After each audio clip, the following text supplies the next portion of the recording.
Senhor Deus, muito obrigado, Pai, por esse dia. Obrigado porque suas misericórdias se renovam nesta manhã também. Obrigado, Pai, pela tua palavra escrita, revelada a nós, Pai.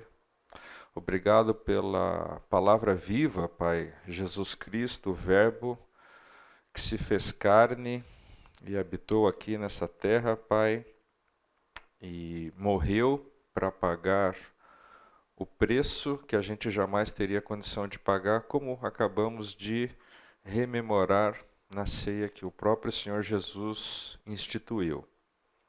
Obrigado, Pai, porque ao estudarmos essa sua palavra, nós cada vez mais nos convencemos mais do seu amor, da sua sabedoria, Pai, do controle que o Senhor tem sobre todas as coisas e da obra resgatadora no teu relacionamento com o ser humano. Pai, somos gratos por isso e pedimos que o Senhor nos abençoe aqui nessa aula, para aquilo que a gente vai ver, que o Senhor abra o nosso entendimento, que o Senhor nos dê capacidade de estarmos atentos, inclusive aos detalhes, Pai. Pedimos também sua bênção sobre todas as aulas e pelo culto que está acontecendo nesse momento. Pai, fica conosco, que esse seja um momento único e exclusivamente, Pai, focado no Senhor, Pai, para que a gente aprenda mais de Ti e possa corresponder ao nosso chamado. Em nome de Jesus. Amém. Muito bem, nós estamos então já do meio para o fim, digamos assim, do nosso curso. Eu gosto sempre de relembrar onde é que a gente está aqui. A gente já viu no início do curso aquilo que a gente chamou da primeira parte, onde focamos nos dados sobre Jesus. O propósito do curso é mostrar que a história de Jesus ela é consistente com os fatos, que não acreditamos em história da carochinha. Tá? Então, na primeira parte, olhamos sobre os dados sobre Jesus. Nós temos praticamente toda a informação que nós temos sobre Jesus vem dos evangelhos, dos 4 evangelhos. Então, olhamos da ótica, até uma ótica mais humana, digamos assim, sobre a confiabilidade dos evangelhos, sobre a completude dos evangelhos, a consistência das histórias fatos, eventos que constam nos evangelhos, a consistência entre si com o restante da Bíblia, a consistência com as informações que ciências como história, arqueologia trazem para a gente. E vimos que os evangelhos são extremamente confiáveis. Tá? Isso é livro, tá? Isso é literatura. É comum a gente ter pessoas que nem cristãs são, que gastam a vida estudando isso daqui. Porque, de novo, isso também é história, também é literatura. Aí na segunda parte, nós focamos na pessoa de Jesus, partindo do pressuposto de que essas informações que tem nos evangelhos são confiáveis. Vamos olhar um pouco então para a pessoa de Jesus. Em especial, nós olhamos sobre a questão da divindade de Jesus. Será que a divindade de Jesus foi um mito que surgiu depois? E vimos que não, que Jesus estava plenamente convencido que ele não só era Deus, mas como era o Messias prometido por Deus ao povo de Israel e, através do povo de Israel, a todas as famílias da terra, aquela promessa que tem lá para Abraão em Gênesis 12. Tá? Vimos também na aula passada uma hipótese de que Jesus estava dizendo que era Deus, não porque ele era Deus, mas porque ele poderia estar louco. Tá? Como a gente vai numa casa de saúde mental, aí tem um cara lá dizendo que é Napoleão Bonaparte, ou Dom Pedro I, ou qualquer coisa assim. E vimos que essa hipótese, como disse um teólogo, historiador lá de Harvard, aqui que eu comentei com vocês, essa é uma hipótese ridícula. Tá? Quem acha que Jesus estava louco é uma hipótese ridícula.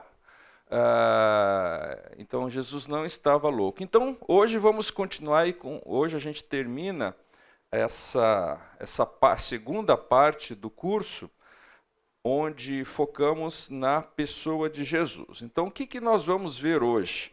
Tá? Nós vamos ver os atributos, aquilo que se espera de Jesus, partindo daquilo que ele mesmo falou que ele era Deus. Tá? Aqui todo mundo, acho que não sei se hoje em dia ainda é tão comum, mas todo mundo já teve contato com aquela noção de um retrato falado, não é? Vocês provavelmente já viram na televisão, quando estão procurando um bandido assim e tal. Como é que se chega num retrato falado? Memória, pessoas que viram a pessoa.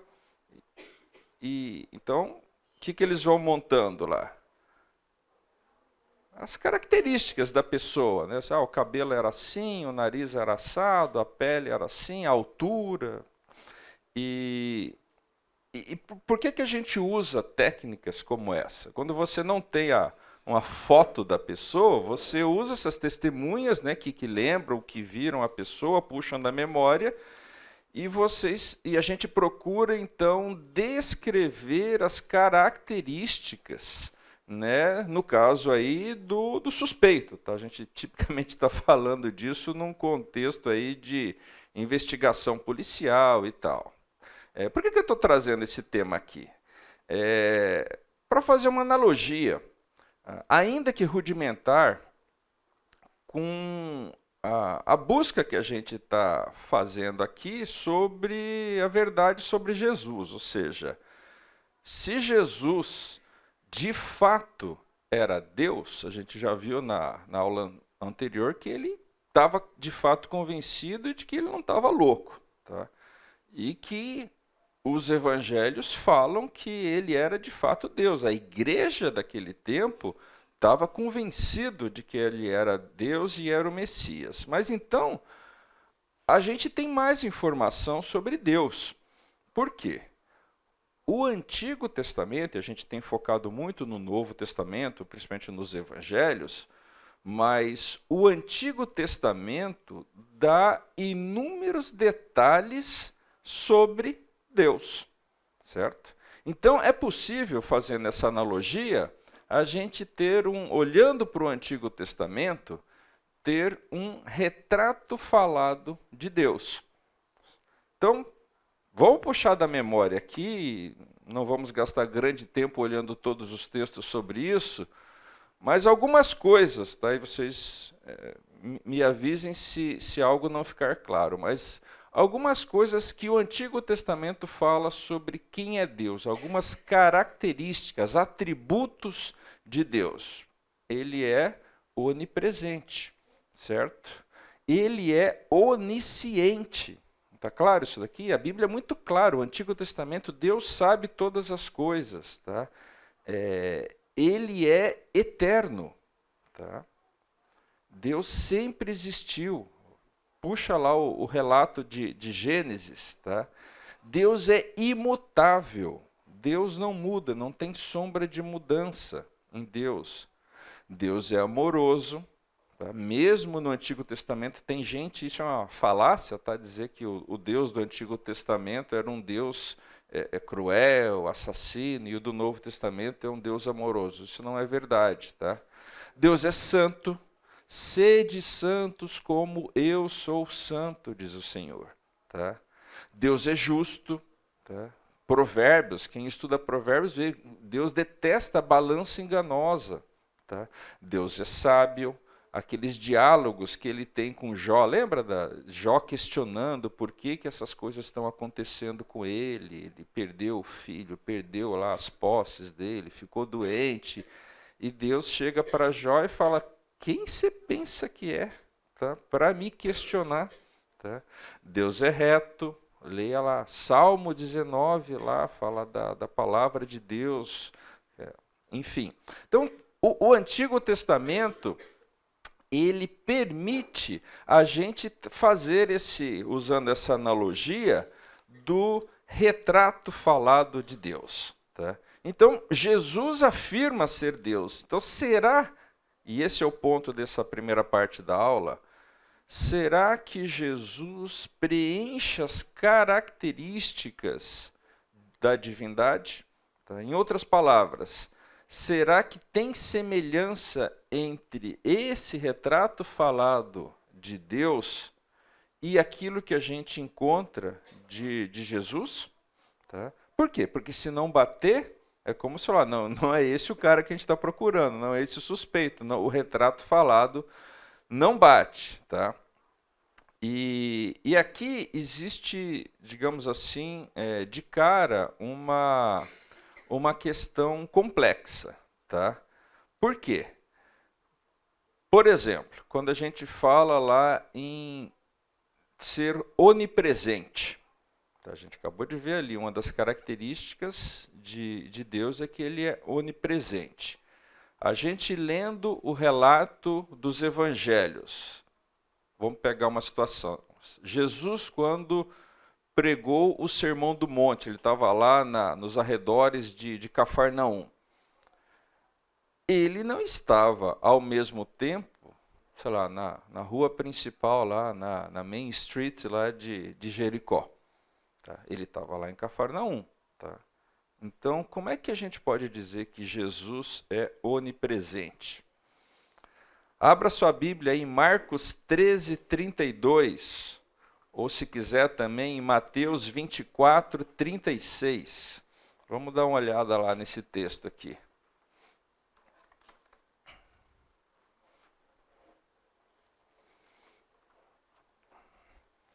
Marcos, capítulo 13, 32, se você quiser ter o texto paralelo lá também em Mateus.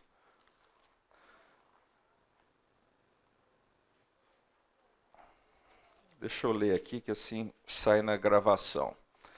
Marcos 13, 32. Quanto ao dia e à hora, ninguém sabe, nem os anjos do céu, nem o Filho, senão somente o Pai. Aqui está falando sobre a volta de Jesus e tal, né? Então Jesus está dizendo aqui que ele não sabe o dia e a hora. Então como que a gente pode dizer que Jesus é onisciente se ele mesmo falou isso? Tá? Estão começando a entender a complexidade lá da situação? Outra coisa, abra em Colossenses 1,15. Porque um dos atributos de Deus é que ele é eterno. Vamos lá, Colossenses, primeiro capítulo de Colossenses, versículo 15. Vou ler aqui. Ele é a imagem do Deus invisível, o primogênito de toda a criação. Qual é o problema de ser o primogênito de toda a criação? Foi criado. O primogênito é o que nasceu primeiro, certo? Ou seja, dá a ideia de que ele nasceu, então ele não é eterno. Se o retrato falado de Deus aponta para um ser que é eterno, como que ele, se eterno, pode ser primogênito de toda a criação? Ou seja, existe uma complexidade para a gente entender e bater o retrato falado da divindade com a característica de Jesus. Por outro lado, tá, a divindade de Jesus, isso aqui é um pouco da visão, quem estava aqui já sabe, a gente está usando aqui como referência o livro do Lee Strobel, que é The Case for Christ, né? Em Defesa de Cristo, eu esqueci, porque a gente mudou o nome do título do curso para no Banco dos Réus, tá? Mas Em Defesa de Cristo em português. Tá? E a gente está trazendo aqui um pouco da visão de um grande teólogo, que é o D.A. Carson. Você vê um monte de livro. E quando o Strobel conversa com Carson, ele fala, olha, a questão da divindade de Jesus, aquilo que para o Carson, né, e para muita gente, a gente acho que até já falou aqui, a questão que fica mais evidente, onde fica mais evidente a divindade de Jesus, é o fato dele perdoar pecados. Tá? E, então, só para referência, todo mundo lembra da história de Davi com Batseba. Lembra lá? Ou seja, que tinha mulher, que o Davi estava lá, já era rei, estava lá no palácio, viu ela lá na casa dela, desejou ela era casada com o general dele, e ele desejou ela e acabou cometendo adultério. Enfim, é uma história aí que muita gente conhece. Tá? Quando Davi escreve um salmo, Salmo 51, um salmo de arrependimento, olha o que Davi fala, Salmo 51, no versículo 4. Davi confessando o pecado dele. E Davi falando com Deus. Tá? Olha, no 1 ele fala, tem misericórdia de mim, ó Deus, por teu amor. Aí no 4, contra ti, só contra ti pequei, e fiz o que tu reprovas, de modo que justa é a tua sentença e tens razão em condenar-me. A gente já comentou isso em aulas anteriores. Tá? Para Davi está muito claro que quando ele peca, ele eventualmente peca contra alguma pessoa, mas essencialmente quando a gente peca contra Deus. Tá? E olha o que Jesus fala lá, por exemplo, lá não é o único, tem alguns episódios onde acontecem situações como essa. Se você for lá para Lucas 7, Evangelho de Lucas, no capítulo 7, a partir do versículo 48. Olha só. Esse é aquele episódio onde ele vai na casa de um fariseu. O Fernando pregou sobre isso recentemente. Tá? Então ele vai na casa do fariseu, tem um jantar lá e uma mulher pecadora unge Jesus com óleo. Tá? E os caras estão olhando, falando, se ele fosse realmente Deus, ele ia saber quem era essa mulher, porque a mulher é pecadora, era como se alguém assim, indigna, né? Se alguém fosse quem de fato ele ia, não me toca, não encosta em mim. Tá? Então Jesus disse a ela, tá? Seus pecados estão perdoados.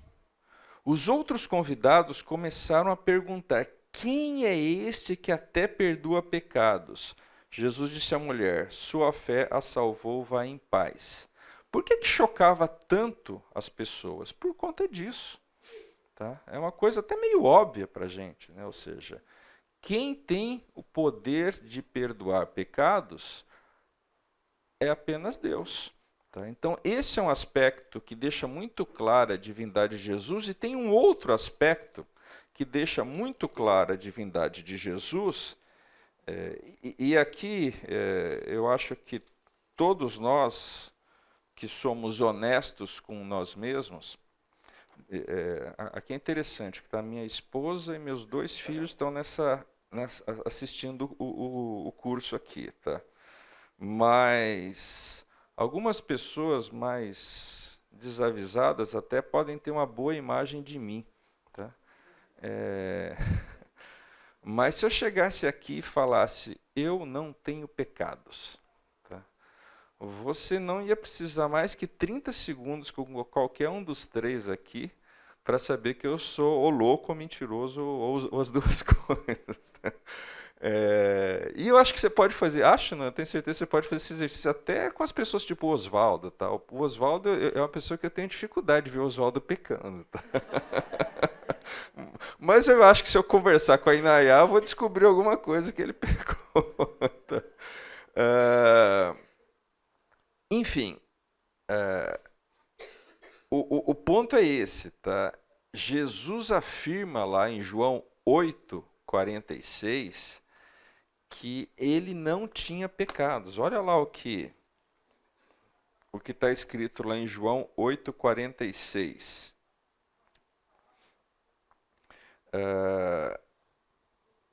Aqui ele está entrando em discussão lá com os fariseus e tal, e ele vira para os caras e fala: qual de vocês pode me acusar de algum pecado?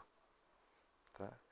Gente, é uma afirmação, sim, muito forte. Mesmo porque as pessoas... Converse com o Oswaldo.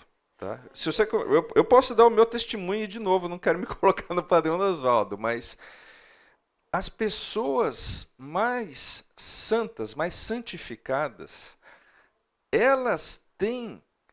Acho que a cada passo que você dá na santificação fica mais óbvio como você é um miserável pecador.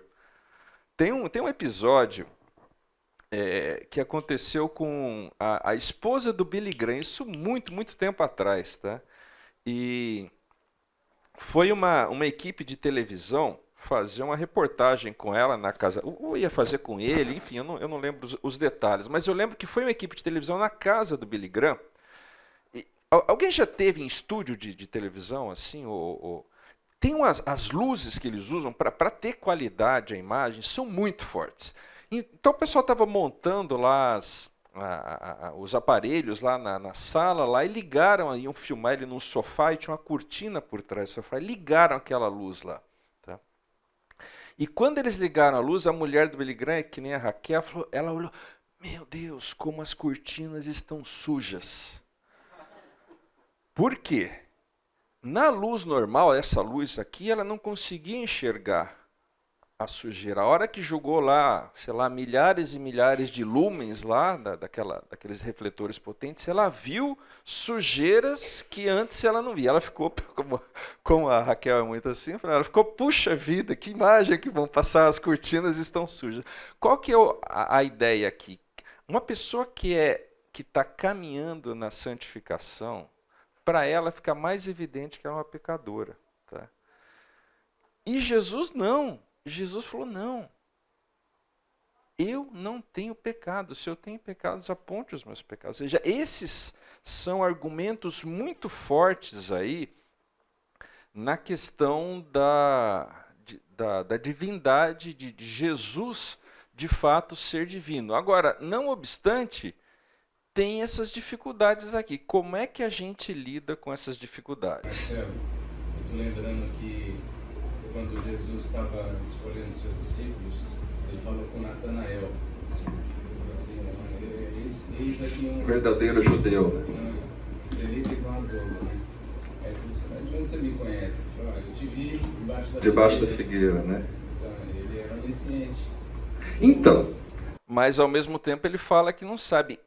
Foi bom você lembrar isso. Porque qual que é a complexidade? Da onde que vem a complexidade disso daqui?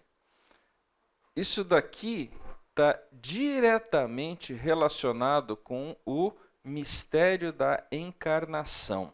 Tá? Então, vamos gastar um tempinho aqui, e por isso que são perguntas que não têm respostas fáceis. Tá? Por quê? Qual que é o âmago da encarnação? Deus se fez homem. O Espírito se reveste de carne. O infinito torna-se finito. O eterno fica limitado no tempo. Tá? E nem de perto eu acho que a gente vai sair daqui com um pleno entendimento. Por quê? Os teólogos estão há séculos e séculos discutindo sobre isso daí. Tá? Não tem uma resposta fácil. Agora, dá para a gente, eu espero que a gente aqui em 10 minutos, a gente consiga entender o suficiente para sintetizar algo que nos atenda. Tá? Ao longo aí de muitos séculos, surgiram diferentes abordagens sobre o que seria de fato a encarnação. No final do século XIX, teve um teólogo bastante famoso chamado Benjamin Warfield, e o que ele fez? Ele olhou os evangelhos e ele foi atribuindo a diferentes passagens dos evangelhos a humanidade de Cristo ou a divindade de Cristo. Então, por exemplo, quando Jesus, como essa de Natanael, ele dá uma tirada dessas aí, e fala, ó, aqui é o lado divino de Cristo se manifestando, tá? Em outros episódios, quando ele encontrou Lázaro, lembra da reação dele? O que fez Jesus? Chorou, tá? Que é uma característica humana, tá? Então, o Warfield ele fez assim, ó, aqui ele estava sendo Deus, aqui ele estava sendo homem, tá? E é como se Deus, ou Jesus, tivesse duas mentes, uma mente divina e uma mente humana. Não que ele fosse esquizofrênico, nada disso, mas, ou seja, eram duas mentes que... Essa é uma teoria, mas tem furos nisso daí, tá? Uma outra teoria que surgiu, ou uma... eu não diria teoria, mas uma explicação, uma maneira de enxergar isso daí, é o que na teologia se chama de kenosis, que é um conceito teológico advindo de uma palavra do grego aí que significa esvaziamento. Tá? E, basicamente, isso está muito relacionado com o texto lá de Filipenses 2, não sei se vocês lembram lá, lembram o texto de Filipenses, que ele subsistindo na forma de Deus, a gente já leu esse texto aqui, então ele se esvaziou, tá? Então, sendo Deus, não considerou que o ser igual a Deus era algo a que devia pegar-se. Ou uma outra tradução fala, não achou que ser igual a Deus fosse algo que devesse explorar, antes esvaziou-se a si mesmo, ele se tornou um ninguém. Tá? E mesmo a questão desse esvaziamento da kenosis tem diferentes interpretações. A questão é, ele se esvaziou do quê? Tá? Então, tem gente que fala, não, ele se esvaziou dos atributos divinos, mas aí fica difícil de você entender. Então ele era só homem, ele não era só Deus. Outras pessoas acham, não, na verdade, esse esvaziar-se é semelhante a uma autolimitação. Tá? Então, ele continuou sendo Deus, mas ele limitou-se, ele deixou de usar a capacidade divina dele. Outros falam, não, ele deixou de usar a capacidade divina dele, a menos nas situações onde Deus Pai permitia que ele usasse. Por exemplo, lá com a questão de Natanael. Tá? Ou seja, existem diferentes maneiras de se interpretar esse esvaziamento. Tá? O fato é, Filipenses 2 não é um texto que nos diga com exatidão sobre o esvaziamento. Fala que ele se esvaziou, mas não dá muitos detalhes. Então existe, e por isso que falei que a gente não vai, nessa aula, esgotar esse assunto aqui, porque, de novo, é um assunto em que os teólogos estão se debatendo aí há séculos. Tá? Mas a gente sabe que existiu um esvaziamento, e até, gente, essa dificuldade que existe, a gente pode até entender como natural essa dificuldade, porque nós aqui, por mais que estudemos, somos limitados na nossa capacidade. Tá? Então, aquilo que eu falei há pouco, é um espírito que é sem forma, sem corpo, que é onisciente, que é onipresente, que é onipotente, ele assume um corpo e os humanos, né, ou seja, por natureza, não são nada disso. Tá? Ou seja, a transformação de um no outro envolve necessariamente alguma coisa de difícil compreensão. Tá? Então, é até natural que exista essa dificuldade. Tá? O que a gente procura aqui? A gente procura explicações que sejam sensatas, tá? Que talvez não vão cobrir todas as nuances da encarnação, tá? Mas que nos apresentem o mínimo suficiente para a gente exercer aí a nossa lógica aqui. Tá? Então, essas são algumas das maneiras de compreender a encarnação, e por isso que é difícil a gente falar, poxa, por que ele falou então que ele não sabia a hora? Tá? Mas, do outro lado, ele viu Natanael debaixo da figueira. Okay? Então, isso ajuda a gente a entender como é que Jesus pode ser eterno, tá? Ou ele pode ser onipresente, mas, ao mesmo tempo, ele não estava em dois lugares ao mesmo tempo enquanto corpo humano. Tá? Tem algumas outras características, a questão lá do eterno. Tá? Então, se você for lá, por exemplo, lá em Isaías 57:15, fala do Deus que vive para sempre. Tá? Por outro lado, a gente leu lá em Colossenses 1:15, onde ele é chamado de o primogênito de toda a criação. Tem um outro texto muito famoso, tá? João 3,16, é um dos primeiros versículos que a gente decora, né? Porque Deus amou o mundo de tal maneira que deu seu Filho unigênito. Tá? Unigênito também é uma palavra que traz dificuldades para a gente, certo? Por quê? Aparentemente é alguém que foi gerado. Tá? Então, como é que ele seria eterno? Esses aqui é mais simples da gente entender. Tá? Por exemplo, João 3,16, talvez algumas versões que você tenha, talvez até usem aí também primogênito. E mesmo a palavra que é traduzida por unigênito, se a gente for olhar no original do grego, a ideia não é exatamente a ideia de primeiro filho, mas de único no sentido de incomparável. Tá? No primeiro século, a igreja usava muito a expressão incomparável e amável. Tá? Então, não existe em João 3,16 um conceito ontológico. Ontologia diz respeito à essência do ser, tá? Mas não existe em João 3,16, no sentido ontológico, a ideia de um ser que foi criado, mas sim de um ser que é incomparável e único. Então, eu diria que é uma tradução infeliz isso daí.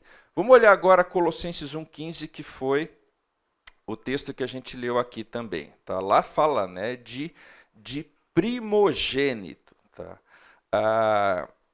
Aqui é importante a gente entender um pouco o contexto da palavra que está sendo traduzida como primogênito. O que acontecia na época lá do Novo Testamento, em virtude das leis de sucessão? Tá? Herança. O pai, o patriarca, morreu, tá? Os filhos vão herdar. Tá? A gente está assistindo lá em casa aquela série, como é que chama lá? Dos Magnatas do Crime. Alguém assiste Magnatas do Crime? Você assistiu, tá? Ou seja, lá tem, logo no primeiro episódio, tem lá um cara que é um duque, ele tem um título de nobreza e ele morre e ele vai passar para os filhos, né, o título, e é interessante. Tá? Mas, enfim, no contexto da sociedade daquela época lá, o primeiro filho, o mais velho, ele recebia não só a maior parte dos bens, mas ele, por exemplo, no caso de um rei, ele recebia o quê? o título e o trono, né, gente? Ou seja, ele dava a sequência ao pai. Tá? Ou seja, ele se tornava, até hoje é assim, né? A gente viu recentemente lá com o príncipe Charles. Tá? Então, os direitos do pai passavam para o primogênito. Tá? Então, aqui a gente está falando do quê? Não, o ponto em Colossenses 1,15 não é a questão da geração ou do nascimento, ele foi o primeiro de muitos filhos, mas a questão do sentido da autoridade. Jesus é o herdeiro legítimo do Deus Pai, ou seja, é ele que dá a sequência. E isso daqui está absolutamente coerente com aquilo que a gente vê no Antigo Testamento que aponta para Cristo. Então, o que ele está falando? Olha, esse Jesus aqui, por que ele é o primogênito? Porque ele que é a essência do Deus Pai, ele é a representação de tudo aquilo do Deus do Antigo Testamento. Ele é o herdeiro supremo, se a gente pode colocar assim. E vou chamar a atenção de mais uma coisa aqui, tá? Então, tem o significado, né, do contexto da época. Abra sua Bíblia lá em Colossenses 2:9. Tem aquela questão também que os líderes de Deus falam que ele era filho de Davi. E como assim filho pode perdoar pecados? Então, ou seja, como que ele é? Mas Davi chamou ele de Senhor, entendeu? O que fala aí em Colossenses 2:9?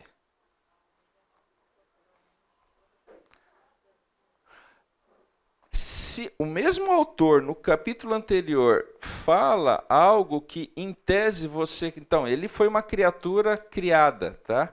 Como é que esse mesmo autor pode dizer no capítulo seguinte que ele é a plenitude da divindade?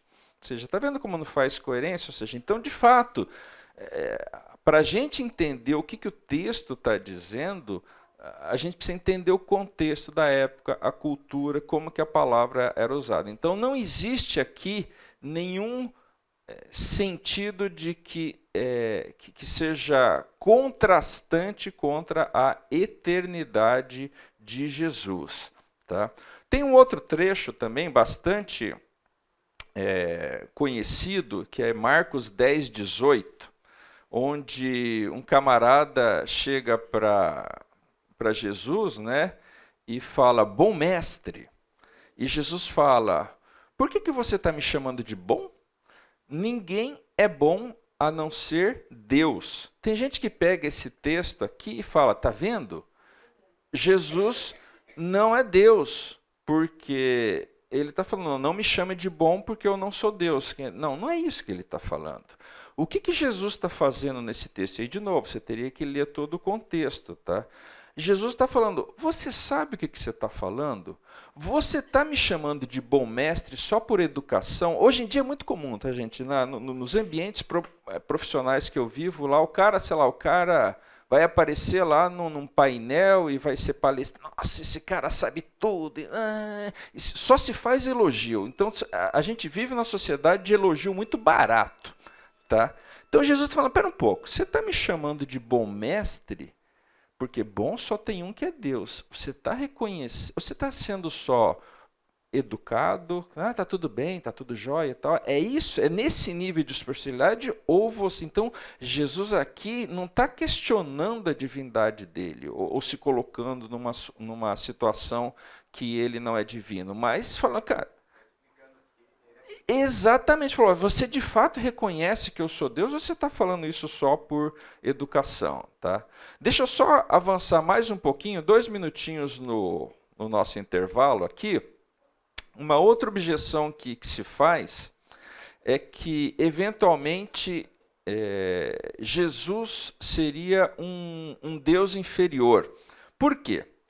Porque tem um trecho lá em João 14:28, onde ele fala que o Pai é maior do que eu. Tá? Vocês lembram desse texto aí? Você pode conferir lá, tá? Então, Jesus chega para os discípulos e fala que o Pai é maior do que eu. Muita gente conclui dessa passagem que Jesus teria sido uma espécie de Deus inferior por conta disso daí. Tá? Agora, é importante a gente olhar o contexto aqui em que ele falou isso daqui. Se você for olhar lá, o que está acontecendo lá? Jesus já está dando pistas do que vai acontecer com ele, tá? De que ele vai para Jerusalém, que ele vai morrer. Os discípulos estão inquietos com isso. Lembra a figura do Messias que o povo lá tinha? Ia ser o quê? O libertador. Ou seja, e os discípulos, bem ou mal, tinham um pouco dessa visão. Tá? Então os caras estão inquietos lá. Então o que Jesus está falando? Olha, se vocês me amassem, tá? Vocês iam ficar contentes, porque eu vou para o Pai, porque o Pai é maior do que eu. Tem tudo a ver com o esvaziamento. Quem que era Jesus que estava ali em contato com os discípulos? Ele era um Deus que estava esvaziado. Ele era um Deus que estava, num certo sentido, limitado. Em outras palavras, o que Jesus está falando? Eu vou voltar para a glória que me pertence. Tá? Porque o Pai é maior do que eu. Ou seja, na presente situação, com a minha limitação, o Pai é maior do que eu. Tá? Jesus falou lá em João 17, um pouco mais para frente, glorifica-me junto a ti com a glória que eu tinha contigo antes que o mundo existisse. Entendeu? Ou seja, não é aqui uma situação em que Jesus diz que é menor, é um Deus menor. Não, ele está numa situação onde ele se despiu, onde ele está limitado pela encarnação. E aqui tem um aspecto muito interessante, tá? Se a gente parar para analisar, de novo eu vou recorrer à ontologia, à essência do ser. Tá? Se eu falar, olha, o presidente dos Estados Unidos é maior do que eu. É uma coisa meio óbvia, certo? Mas ele é maior em que sentido? Poder, conhecimento, exposição, tá? Capacidade de autoridade. Agora, ontologicamente, como ser humano, ele é maior do que eu? Não. Nós dois somos humanos. Ele provavelmente é um pecador também, espero que reconheça isso daí. Tá? Então, quando Jesus fala isso, agora se eu falasse o seguinte, Deus é maior do que eu, é óbvio, cara, é uma obviedade, eu não preciso nem falar isso daqui. Então, quando Jesus fala isso daí, por analogia, é óbvio que ele está falando de uma coisa, dessa comparação da limitação dele, e não da essência do ser. Porque assim como seria ridículo eu falar que o Deus é maior do que eu, é razoável falar que o presidente dos Estados Unidos é maior do que eu, porque ele tem mais poder, ele tem isso que a gente acabou de falar. Então, ou seja, não faz sentido nessa frase de Jesus atribuir a ele a visão de que ele seria um Deus inferior. Não, ele está falando, não, eu e o Pai somos da mesma essência, mas o Pai é maior do que eu, e eu estou voltando para essa glória, e vocês, se me amassem, tá, ficariam felizes com isso. Como alguém que está sofrendo como uma doença aqui, você fala, não quero que... Puxa vida, alguém salvo. Que Deus leve para a glória. Não seria um pensamento razoável? Imagina alguém que está aqui com a doença terminal, padecendo e tal, você quer que a pessoa fique lá mais 2 anos numa cama de hospital, seja, guardadas as devidas proporções, esse o contexto da frase que Jesus falou. Ok?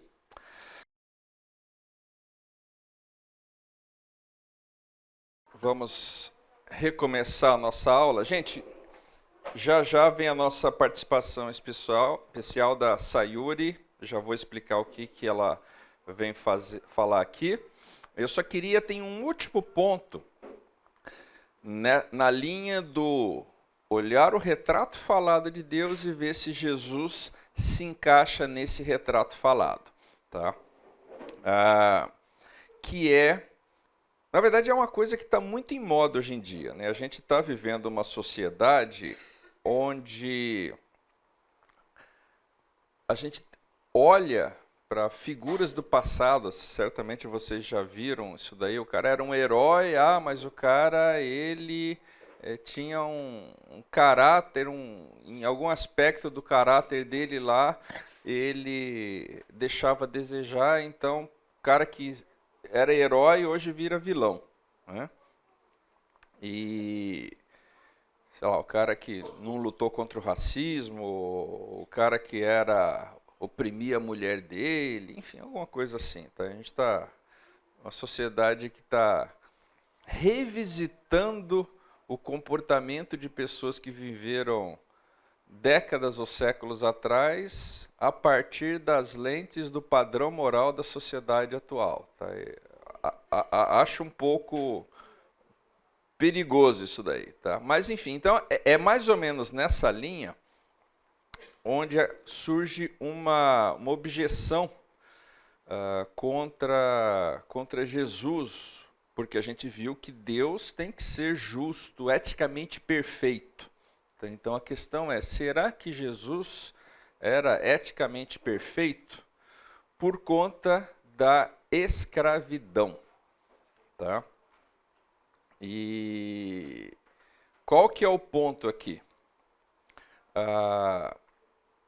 Alguns críticos do cristianismo acusam Jesus de não ser eticamente perfeito porque ele teria compactuado com a prática moralmente abominável da escravidão. Eu vou ler aqui um trecho de um camarada chamado Morton Smith, e ele fala o seguinte: o imperador e o Estado romano tinham inúmeros escravos. O templo de Jerusalém possuía escravos. O sumo sacerdote tinha escravos. Um deles perdeu uma orelha quando Jesus foi preso.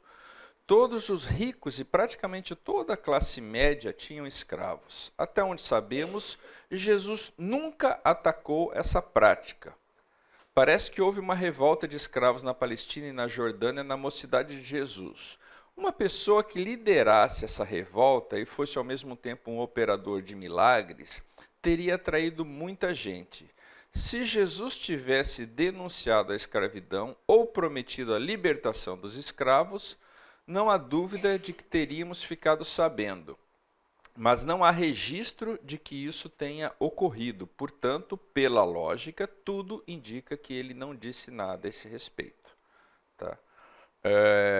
Então a questão aqui e a objeção é o fato de Jesus não ter se empenhado pela libertação dos escravos, como é que isso coaduna com o amor de Deus por todas as pessoas? Tá? Por que Jesus não se levantou e disse em alto e bom som, a escravidão é errada? Tá? Então, Jesus não teria falhado moralmente por não defender essa bandeira. Tá? Então, esse é o ponto. Tá? Ele, para ser Deus, precisa ser eticamente perfeito. Tá? E teria compactuado. Agora, aqui, a gente precisa entender o contexto da época. E para isso nós vamos usar um argumento que está bastante bem escrito e esclarecido por um camarada que, até onde eu sei, nem crente é. Tá? Alguém já ouviu falar desse camarada aqui, Thomas Sowell? Quem já ouviu falar do Thomas Sowell? Em casa já ouviram falar, porque eu sou fã dele. Esse cara é um economista americano. Tá? Quando você se deparar com questões do tipo, as mulheres ganham menos que os homens, os negros ganham menos, os latinos ganham menos. procure o que esse cara e procure logo. Bom, as coisas que ele falou vão estar, mas ele está bem velhinho já, tá? E eu vou falar aqui sobre escravidão, é só olhar para mim que vê que eu tenho que tomar cuidado para falar desse tema. Esse camarada aqui é afro-americano, que só fez faculdade porque teve um patrono, não vem de família rica. Tá? Então ele fala com propriedade sobre o tema escravidão. No livro Race and Culture, seria Raça e Cultura, tá? o Sowell ele ressalta que todas as grandes culturas mundiais até a Idade Moderna, sem exceção alguma, houve escravidão em todas essas culturas. Tá? Muitas vezes isso era resultado de conquista militar, então um povo dominava outro e trazia os escravos, tá? Mas tipicamente a escravidão ela servia a propósitos econômicos. Tá? Na época não existia leis de falência. A sociedade americana é assim, uma pessoa, aqui no Brasil acho que só pessoa jurídica pode, mas nos Estados Unidos pessoa física também pode. Ele fala, olha, tenho muita dívida, não consigo pagar. Insolvência civil, a nossa estudante de direito está esclarecendo aqui. Tá? Mas, ou seja, existe o conceito na nossa sociedade, quando alguém, olha, não tenho condição de pagar as minhas dívidas, tem mecanismos jurídicos aí para lidar com essa situação. Naquela sociedade não existia.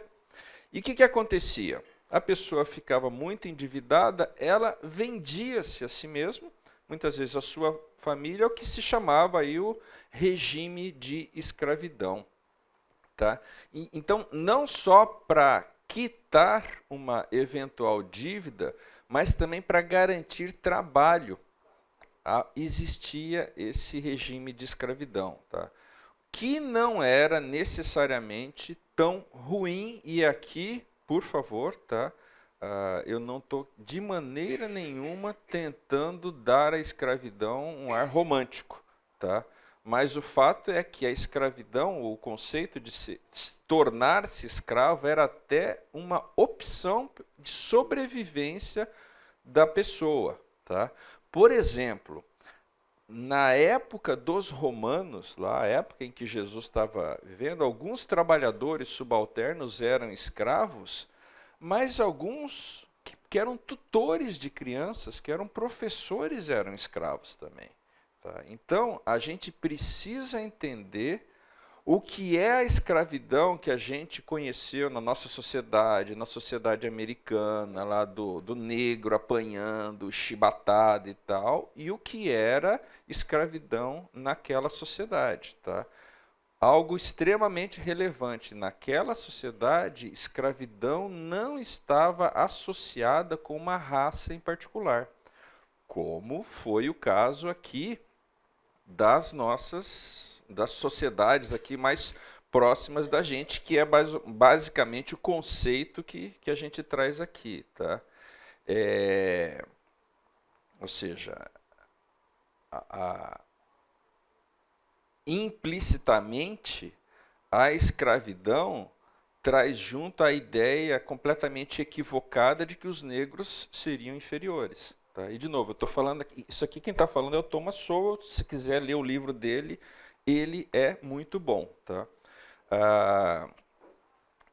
E tem outro detalhe interessante também sobre isso daí. Tá?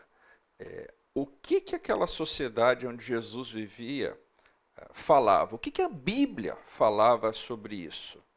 Na sociedade judaica, o que determinava a lei? No ano do jubileu, ou seja, de 7 em 7 anos, todos os escravos tinham que ser libertos. Se isso estava acontecendo, era outra história. Tá? Mas o que mandava a palavra de Deus, o que era o pensamento divino a respeito da escravidão? No máximo 7 anos. Depois disso, acabou. Tá? Então, o que é importante a gente entender aqui?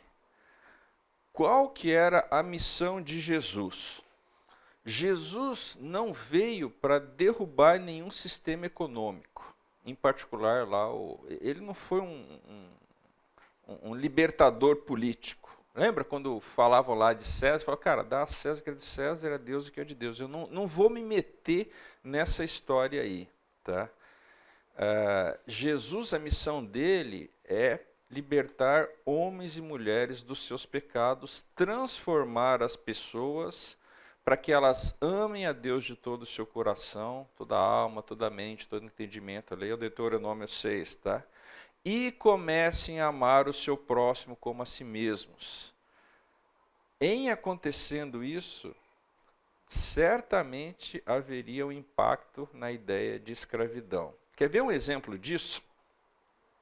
Paulo, quem já leu Filemon, tá? Tem uma epístola de Paulo a Filemon, que por acaso Paulo trata desse tema. Por quê? Vocês lembram a história? Tem um escravo de Filemon, Onésimo, que vazou.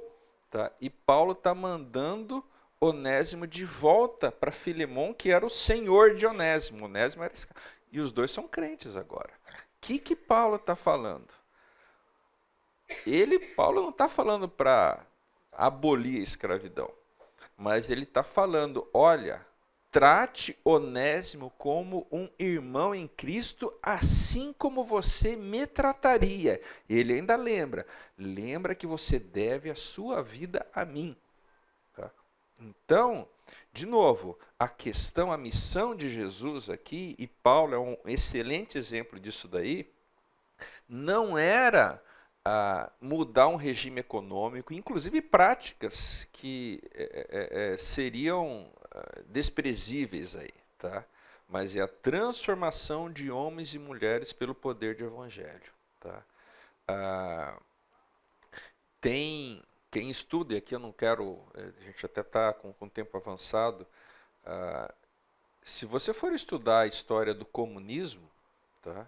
O comunismo tinha um sonho aí do homem revolucionário se transformar depois num novo homem. Esse novo homem nunca aconteceu. E você trocou uma mazela por outra mazela, se bobear pior ainda. Tá? Uma mudança que dure, que se perpetue, começa na mudança do coração das pessoas. Tá? O próprio Sowell, de novo, Sowell não é um evangélico, aqui não, tá? Ele analisa como é que se deu o fim da escravidão. Ele fala, olha, o despertamento evangélico na Inglaterra, lá do início do século XIX, dos anos de 1800, tá? Fez com que os cristãos do parlamento passassem leis contra a escravidão. E isso começou a desencadear esse processo, inclusive aqui no Brasil, na América do Norte e tal. Os navios ingleses começaram a patrulhar o Atlântico para impedir o tráfico de navios negreiros, entendeu? Então, gente, a gente olhar isso daqui, olha o que Paulo escreve em Gálatas, tá? Ou seja, não tem judeu, nem grego, nem escravo, nem livre, pois todos são um em Cristo Jesus.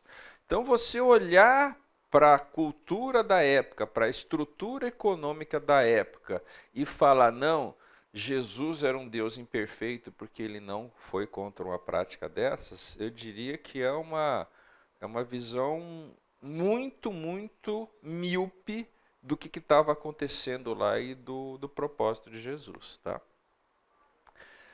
Então, gente, só para terminar aqui, tá? Jesus bate com o retrato falado de Deus, a despeito da dificuldade que a gente falou da questão da encarnação. Sim, alguns trechos do Novo Testamento que falam sobre, por exemplo, onisciência. Em João 16:30, os discípulos viram para Jesus e falam, de fato, o Senhor sabe todas as coisas. Tá? Quando Jesus está indo para o céu, já ressurreto, fala lá em Mateus 28, eu estarei sempre com vocês até o fim dos tempos. Tem a ver com a onipresença dele, tá? Nesse mesmo contexto ele fala, remetendo à onipotência, foi-me dada toda a autoridade nos céus e na terra, tá? A eternidade, o Isaac fez referência a esse texto aqui no intervalo. João fala, no princípio era o verbo, ele estava com Deus, ele era Deus, tá? Hebreus fala que Jesus Cristo é o mesmo ontem, hoje e sempre. E o próprio Jesus fala, tá? Em João 14, 7, ele fala exatamente isso. Olha, se realmente me conhecessem, conheceriam também o meu Pai. O que ele está falando? Olha, se a gente fosse fazer uma paráfrase disso, tá? Quando vocês veem o retrato de Deus, ele está falando para os fariseus aqui, tá? Quando vocês veem o retrato de Deus no Antigo Testamento, é a minha semelhança que vocês estão vendo, ok? Gente, agora a gente vai ter uma participação especial da Sayuri aqui. Quando a gente deu esse curso, em particular a parte que vem a seguir, né, que fala da ressurreição de Jesus, a Sayuri acabou usando num grupo de estudo que ela conduz, com resultados bastante interessantes. Eu achei que seria bacana para ilustrar como esse tipo de conhecimento pode influenciar as pessoas. Sayuri, por favor.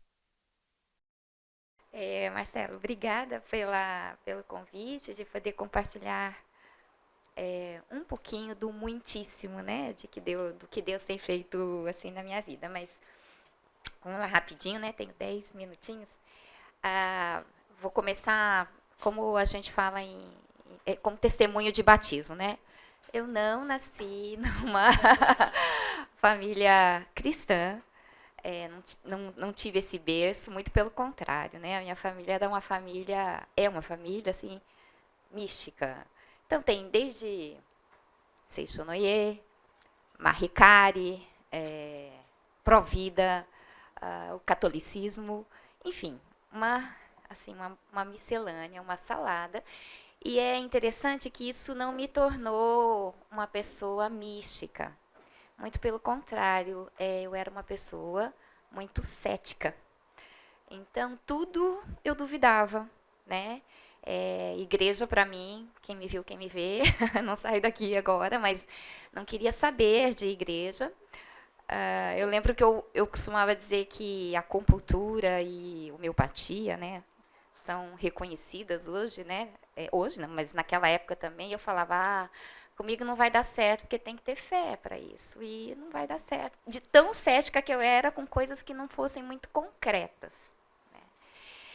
Mas Deus é maravilhoso, né? E Ele me colocou num condomínio com uma vizinha, a Eliana, por quem eu tenho imensa gratidão, que me convidou para estudar a Bíblia, justamente no momento em que eu estava procurando algo para estudar. Eu morava pertinho, em São Paulo, pertinho da USP, queria ser aluna especial em algum curso, enfim. Estava num momento assim muito tranquilo, não estava trabalhando, estava com crianças, mas estava bem. E ela me convidou e eu não tinha nenhuma desculpa, então, para falar não quero, não posso, né? E lá fui eu. Eliana foi super paciente comigo, meninas, desculpa, eu tenho um grupo de meninas, eu tenho esse hábito, perdão. Meninas e meninos. Eu fazia muitas perguntas para Eliana. Claro, né, essa minha personalidade cética, né, de querer saber tudo. Então, ela até brinca, ela falava assim... Gente, a Sayuri fez tanta pergunta que eu acho que talvez uma pergunta que ela não tenha feito foi quantos metros o Mar Vermelho se abriu, quanto tempo ficou aberto para aquela multidão passar. E eu falei, nossa, essa eu não fiz mesmo. E então, assim, ela foi super paciente, mas a Eliana era quarta geração de uma família de crentes presbiterianos, e ela me respondeu aquilo que era essencial, sem dúvida, né? As minhas questões espirituais, né? E ela me conduziu a me render a Cristo. 4 anos depois, imagina, eu fiquei 4 anos estudando a Bíblia com ela, num grupo, mas isso só foi acontecer 4 anos depois. Talvez justamente por isso, porque eu ficava perguntando, querendo saber um monte de coisas que hoje eu vejo que era um interesse, né? Mas que talvez tenha atrasado um pouquinho aí a minha conversão, não sei, justamente porque eu queria respostas. E aí, o que aconteceu? Eu me converti em 2011, mas eu precisei me mudar para cá, para Campinas, e sem igreja, porque eu não ia à igreja, aquele grupo para mim satisfazia, né? Mas eu vim para cá e eu não tinha mais a fonte, né? Perdão do trocadilho, mas eu não tinha mais como... eu fui 1 ano para São Paulo, ia nos estudos, mas começou a ficar difícil. Então, eu cheguei aqui em 2012, aí em 2000... e vim para a fonte mesmo, IBCU na época, finalzinho de 2013, começo de 2014. Nesse ínterim, um grupo de mulheres, de amigas do Notre Dame, né, onde meus filhos estudam, me pediu para fazer, a história é longa, não vou contar, mas me pediu para fazer estudo bíblico. Eu falei, de jeito nenhum, imagina se eu encontro uma Sayuri no grupo, e eu morria de medo, gente, de falar, né, enfim, da situação. Mas, com incentivo, com a pressão e tudo mais, eu comecei com aqueles estudos bem básicos, assim, conversar um pouquinho, as meninas católicas, então muito pouco contato com a Bíblia. E a gente foi indo até que em 2014, então, final de 2013, 2014, vim parar aqui. E aí foi um paraíso para mim, porque meu marido fala, nossa, mas você encomendou, né, uma igreja para você. E Deus te atendeu, porque o meu mundo se abriu em função de tudo que eu comecei a aprender aqui. E isso, para mim, foi bom, porque me deu um pouco mais de segurança. E eu comecei também, conversando com as meninas do grupo, a perceber a insegurança delas. Por quê? Maridos que não são convertidos, ou mesmo outras pessoas, fazendo perguntas que elas não tinham dúvida em relação à fé, mas elas não sabiam responder, e como eu também, né? Então, uma das experiências que eu tive no grupo foi reproduzir, eu uso muito material daqui, né? Mas foi reproduzir aquela série Razões para Crer, né? Marcelo também deu aula, para que elas tivessem confiança para conversar, né? E aí, no ano passado, antes disso, né, só para dizer que eu não citei nenhum versículo bíblico, e eu vim aprender aqui, imagina, estudando tanto tempo, mas a primeira vez que eu ouvi 1 Pedro 3,15, antes santifiquem a Cristo no coração, né, estejam prontos para dar a razão a qualquer da esperança, a qualquer um que lhes perguntar. Eu falei, nossa, como Deus é perfeito, porque se eu tivesse tido todas as respostas antes de eu me converter, talvez eu não tivesse santificado Cristo no coração e eu fosse super arrogante e combativa nas respostas, né? E quando eu entendi isso, assim, por mais que você tenha conhecimento, não esse conhecimento que a gente recebe não é para combater, né? Não é para usar para dizer que sabe.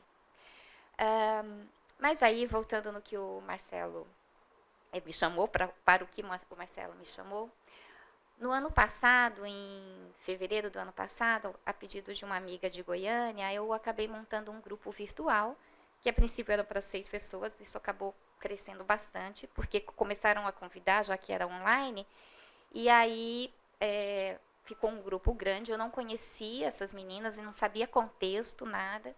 Então, eu fiz o plano da salvação, que era essa proposta, o plano de Deus, naquela sequência da cosmovisão cristã, né? criação, queda, redenção. E aí aproveitei muito das aulas do Elbe, por exemplo, para falar de criação. Aproveitei as aulas aqui sobre justamente daquela série Razões para Crer, né, na Bíblia como um documento histórico. E comecei assim, passando para elas para quebrar algumas barreiras, pensando em quebrar, porque eu não conhecia, eram 30, 40 mulheres, a Elô, né, não sei se você lembra, né, Elô? E para que justamente elas pudessem assim ouvir com um pouco menos, talvez, baseando em mim, né, resistência. E aí a gente fez, eu usei muito de Gênesis, do curso do Elbe, e aí elas pediram para começar a fazer estudos uma vez por mês. Lá fui eu mais uma vez com mais um grupo. E na Páscoa, então faz um ano, eu fui até ver, 4 de abril, era Páscoa, eu falei, vou fazer um estudo sobre isso, mas eu não queria falar do que estava se falando muito, porque essa época, né, é uma época que chove, né, tanto pregações como mensagens.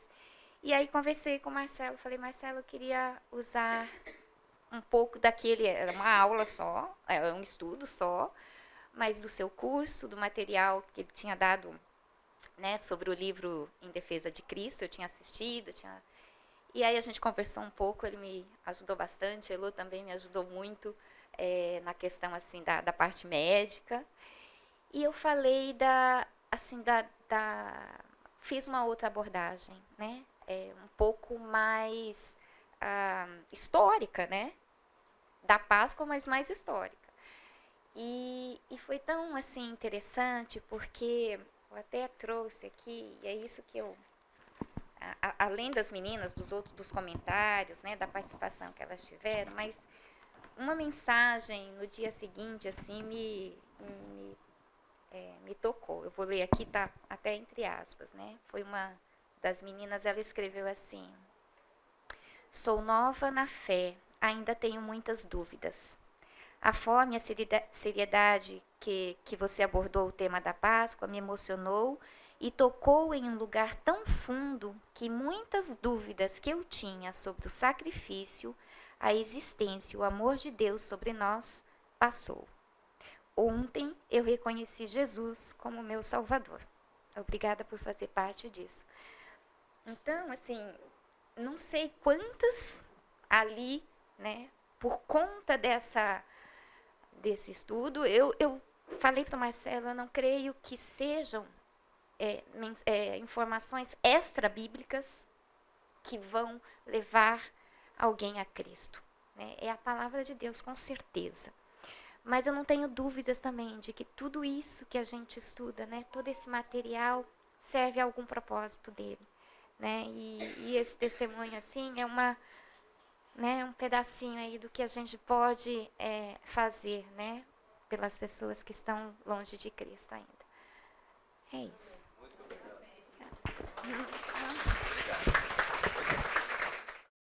Eu pedi para a Sayuri, acho que deu para entender o sentido, né, o conteúdo que ela usou é aquilo que a gente vai ver na próxima aula, onde a gente vai focar na ressurreição. Eu só queria gastar mais alguns minutinhos com vocês aqui para falar de um outro aspecto aí do perfil de Jesus, que diz respeito a tudo aquilo que no Antigo Testamento, acabei de falar, né, que o Antigo Testamento aponta para a figura de Jesus. Tá? Então, existem muitas profecias da vinda do Messias, predições, né, que, se a gente fizer o paralelo aí com a investigação policial, seriam como se fossem impressões digitais aí do Messias. Tá?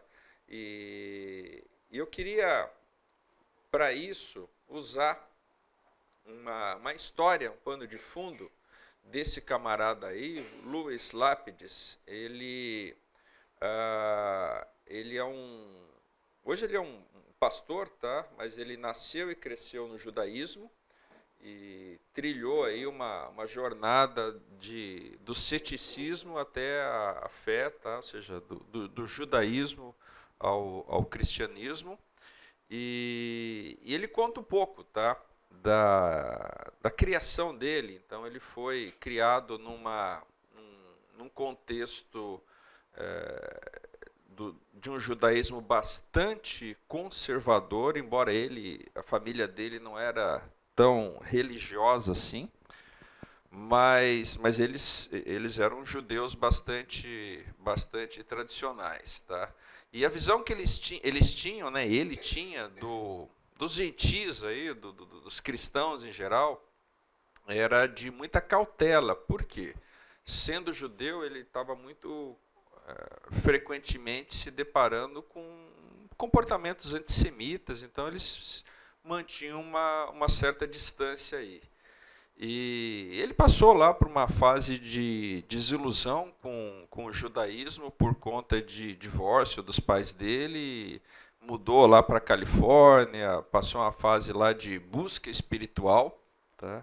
Uma pessoa na Califórnia em busca espiritual, você deve imaginar o que ela encontra. Tá? Então ele se envolveu lá com budismo, com cientologia, um monte de coisas. Isso ele tinha estado lá na Guerra do Vietnã, isso daí foi anos 70 mais ou menos. Tá?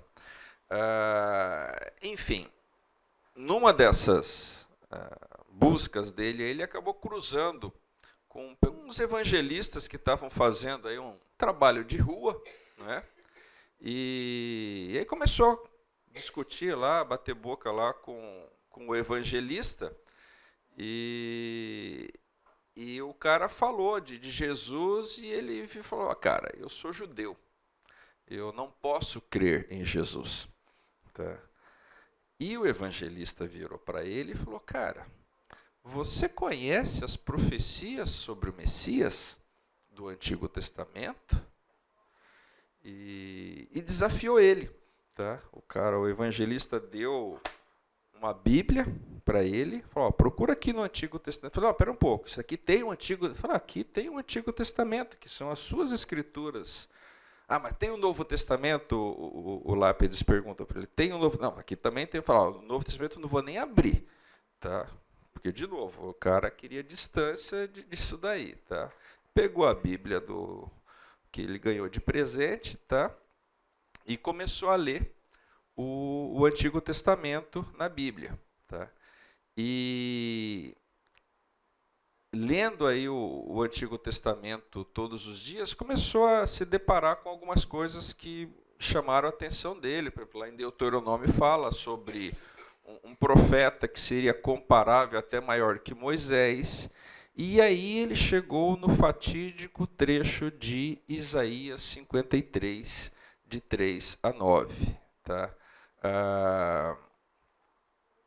Então, o que fala Isaías 53, de 3 a 9? Lá tem a imagem, né, do Messias, que seria... Vamos ler o trecho lá. Isaías 53...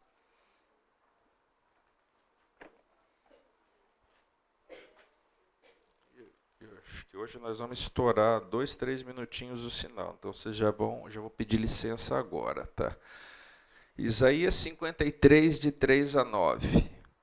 Foi desprezado e rejeitado pelos homens, um homem de dores e experimentado no sofrimento, como alguém de quem os homens escondem o rosto. Foi desprezado e nós não o tínhamos em estima. Certamente ele tomou sobre si as nossas enfermidades e sobre si levou as nossas doenças, contudo nós o consideramos castigado por Deus atingido e afligido, mas ele foi transpassado por causa das nossas transgressões, foi esmagado por causa das nossas iniquidades. O castigo que nos trouxe paz estava sobre ele, pelas suas feridas fomos sarados.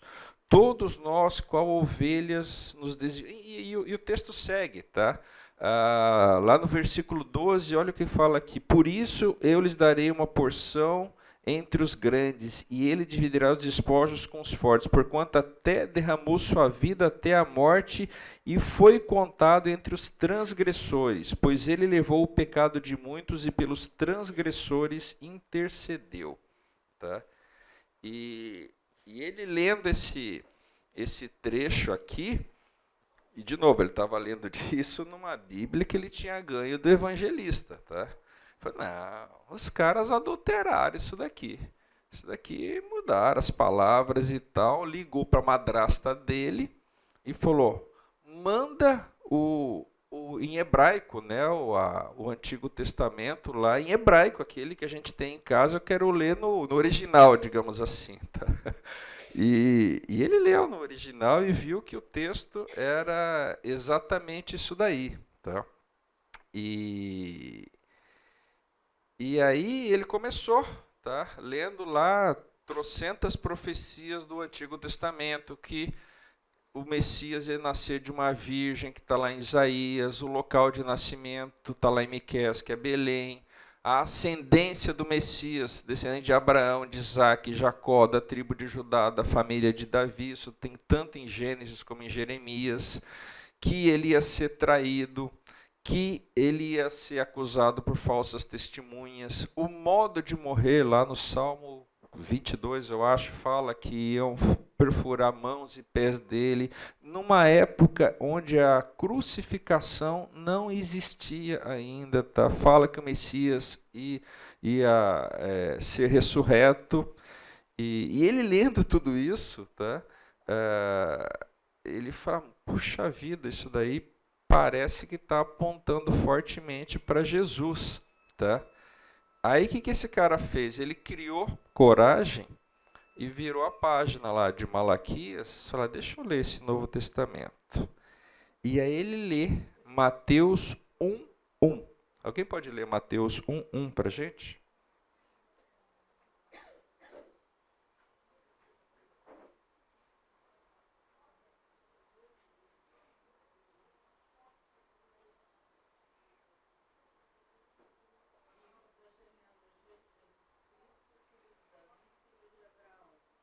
Isso.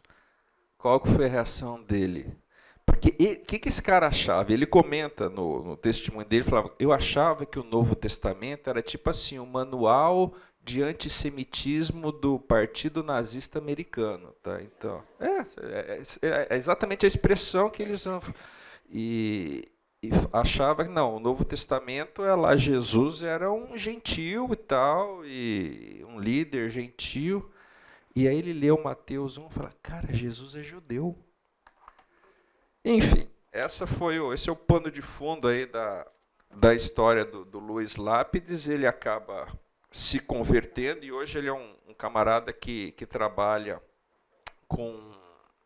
justamente nesse ministério, tá? de mostrar para os judeus quem é Jesus. Tá?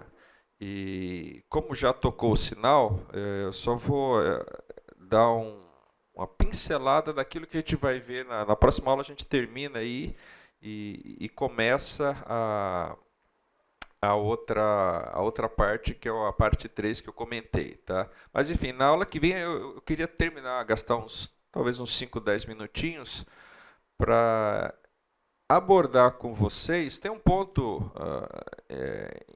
interessante aqui, se é tão evidente isso daí, tá, no Antigo Testamento, por que tão pouca gente, falando dos judeus, obviamente, se convence disso? Tá? Então, ele explica um pouco de como é que é a cultura entre os judeus, e acho que isso é um tema bastante interessante, porque eventualmente a gente pode conviver com alguém assim, tá bom? Então, a aula que vem a gente termina, é bem pouca coisa que falta, e vamos entrar, como eu prometi, na terceira parte, falando sobre a ressurreição. Tem exatamente a ver esse material que a Sayuri comentou, é exatamente o material que nós vamos ver nas próximas 2 aulas. Também vamos ter uma participação especial, o Marcos Vinícius, que é médico, tá? Então, ele vai falar aqui na primeira parte da aula que vem justamente sobre os aspectos médicos, digamos assim, da morte, da crucificação, para entender um pouco mais o que foi a crucificação de Jesus. Gente, muito obrigado pela atenção. Se Deus permitir, nos vemos na semana que vem. Até mais.